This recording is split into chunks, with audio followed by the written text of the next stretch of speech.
नालंदा विश्वविद्यालय दुनिया का सबसे बड़ा और सबसे पुराना विश्वविद्यालय माना जाता है। यहाँ पूरे विश्व से विद्यार्थी विभिन्न विषयों की शिक्षा प्राप्त करने आया करते थे।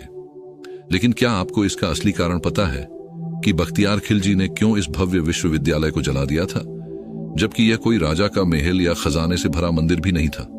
यह केवल एक शिक्षा का केंद्र था।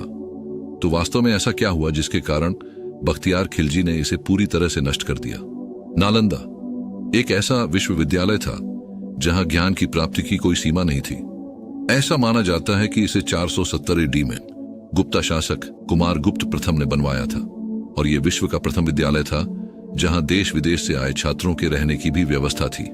इसका मतलब कि यह विश्व का सर्वप्रथम हॉस्टल था जो कि भारत में था। आइए अब जानते हैं कि बख्तियार खिलजी की नालंदा से क्या दुश्मनी थी। एक बार बख्तियार खिलजी का स्वास्थ्य बहुत खराब हो जाता है। विश्व भर के हकीम आकर सारे उपाय करते हैं पर उसे ठीक नहीं कर पाते। तब एक हाफिज उसे आचार्य राहुल श्रीभद्र से इलाज कराने की सलाह देता है। राहुल श्रीभद्र नालंदा के प्रमुख आयुर्वेदिक चिकित्सक थे, लेकिन खिलजी ने यह कहकर मना कर देता है कि मैं काफिरों से इलाज नहीं करवाऊंगा।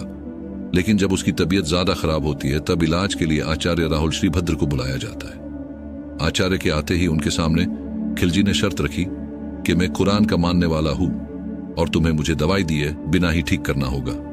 आचार्य ने पूछा कि आप क्या पसंद करते हैं? तब खिलजी ने बताया कि वह केवल कुरान पढ़ना पसंद करता है। इसके बाद आचार्य खिलजी का निरीक्षण करके कुछ देर बाद उसे कुरान लाकर देते हैं और बताते हैं कि दिन में 2 बार इसे पढ़े और आप अपने आप ठीक हो जाएंगे।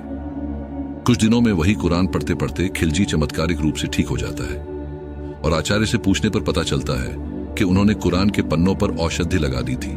जब खिलजी ने पन्नों पर थूक लगाकर पन्नों को पलटा तब वह औषधि उसके शरीर में चली गई और वह ठीक हो गया।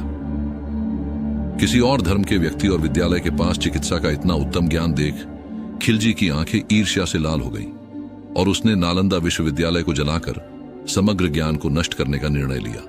तब खिलजी ने अपनी पूरी सेना के साथ नालंदा विश्वविद्यालय पर आक्रमण किया और उसे कई विद्यार्थी और शिक्षकों सहित जला दिया। इतिहासकार बताते हैं कि नालंदा के पुस्तकालय में 90 लाख के करीब पुस्तकें रखी थीं। इनमें से कई पुस्तकें अपने मूल स्वरूप में थीं, जो इस आग में जलकर राख हो गई थी। ऐसा बताया जाता है कि यहां अगले 6 महीनों तक आग जलती रही थी जिसने सब कुछ राख कर दिया। खिलजी के नालंदा पर आक्रमण ने केवल एक विद्यालय को ही नष्ट नहीं किया था, उसने सदियों से चली आ रही परंपरा और जीवन शैली को भी नष्ट कर दिया था।